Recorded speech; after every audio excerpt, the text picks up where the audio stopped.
মাজারে যেসব ভণ্ডরা থাকে তারা দেখবেন কখনো মাজারে যিনি শুয়ে আছে বা যার মাজার তার কাছে কোনো কিছু চায় না। তাদের চাওয়াটা সবসময় হচ্ছে ভক্তদের প্রতি, মাজারপন্থীদের প্রতি, মানুষের কাছে। কারণ তারা খুব ভালো করেই জানে যে মাজারে যে আছে সে কোনো কিছুই দিতে পারবে না।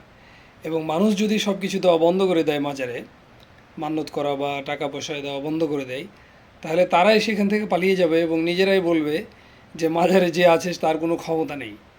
কিন্তু যেহেতু মানুষ সব কিছু দিচ্ছে, যতদিন এই ভণ্ডামি করতে পারবে ততদিনই তারা এই ব্যবসাটা করবে। মানুষ যদি সচেতন হয় তাহলে আর পারবে না।